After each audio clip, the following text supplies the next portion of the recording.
April is National Stress Awareness Month, which couldn't be more timely as the world tries to navigate the coronavirus pandemic. But April is also the National Month for Hope. I spoke to New York City-based therapist about stress management and how to remain hopeful in these really unprecedented times.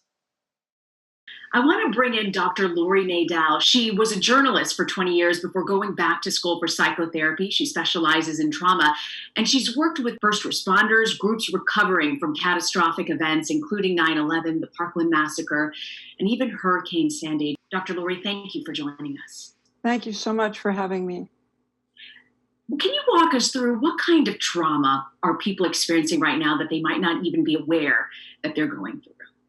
Well, trauma is a word that we use when we mean upsetting, but actually, trauma is not a bad hair day. It means that we have encountered sudden, unexpected violence or loss of life.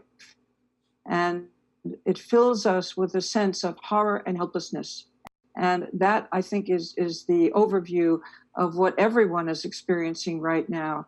There's a sense of horror that there is this massive epidemic or pandemic that's taking lives seemingly at random. And there's a sense of helplessness because there's nothing that we can do to prevent it. What do you feel is the best thing that people can do in a situation like this? Well, the most important thing, and this is what the Red Cross tells people, is that you're a normal person having normal reactions to an abnormal situation, and that it's normal to be frightened. And especially when we lose control, we lose our sense of safety, and we can also even lose our sense of identity because we wonder, who am I? Who am I if I can't go to work? Who am I if my business doesn't exist anymore? Who am I if I'm no longer able to go out and do the things that I normally do every day? In the case of people who are working on the front lines, the sense of helplessness can actually affect people's self-esteem. So one of the things that people can do, and these are emotional first aid tools that should work very quickly. The first one is called butterfly hugs. And you cross your arms like this, and you pat over here against your chest, against your heart center. You're actually tapping on the lung points in acupuncture or Chinese medicine, which are connected to grief and loss. And so when you tap, you give yourself butterfly hugs, or you show your kids how to do this, it really helps to calm the nervous system. Another thing that you can do is to breathe in a soothing color and let that wonderful, relaxing color find its way anywhere in your body that's feeling stressed. And then as you exhale, you can release anything you don't want to feel. You can release fear by breathing out a different color.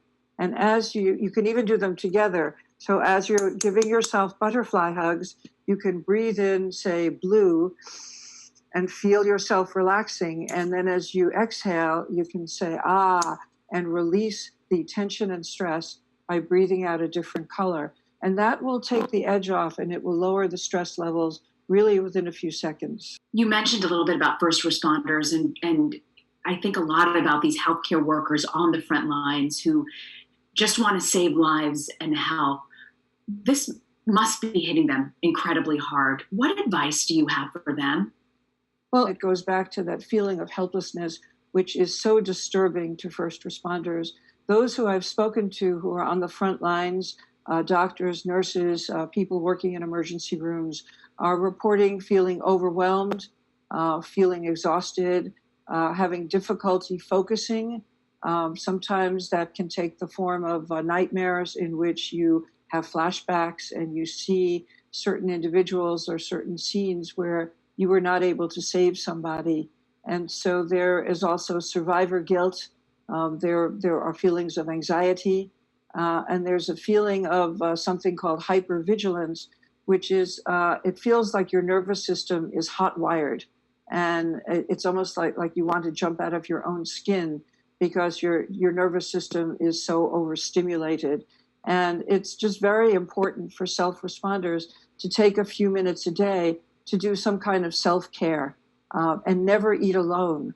Always eat, even if you're eating and having a virtual dinner or a virtual lunch with somebody, to try not to isolate when you're off duty, because that's when you can be flooded with acute stress and traumatic flashbacks.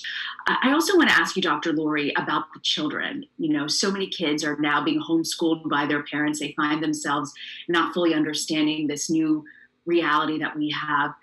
How do we deal and talk with our children? What do you believe is the one best thing that we can do to help them out in this situation? The things that it is really important to, I think, explain to kids is that in life we go through cycles.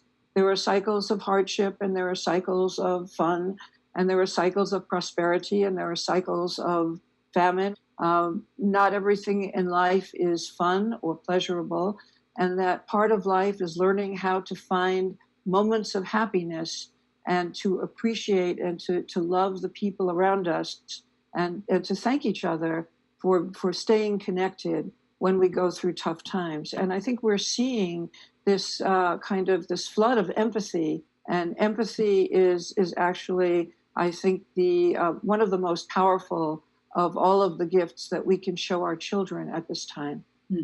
For so many people, it's the unknown. We just don't know how long we'll be in the situation. We don't know what will come after we're finally under quarantine, and the uncertainty of will we, for some people, even have a job at the end of all of this.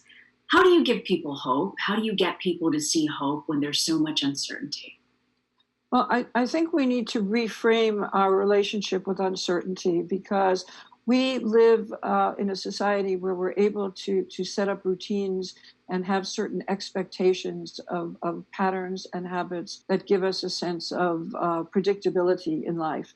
But one of the things that happens with a big traumatic event is that you're going along in normal, and you're going from point A to point B, and suddenly the road beneath you gets ripped out from underneath, and you no longer have the regular landmarks that you use to kind of guide you through the week. Uncertainty is really the nature of life. And I think that once we adapt the humility to understand that we as humans don't really control a lot in life, it does make it easier to surrender that sometimes there are forces greater than we are, and we can hold on to hope that there are loving forces, that there is a God, that we can rely on each other to build the strength and community and connection that we need to get through the long haul. I absolutely love that. Dr. Laurie Nadel, thank you so much for your advice and your time. Thank you so much. And my thanks go out to all the first responders. And if you don't mind, to my best friend, Amy, who has been working in nursing homes and has just come down with COVID-19. We send you our best. Our prayers with all of them. Thank you very much, Dr. Nadel. Thank you.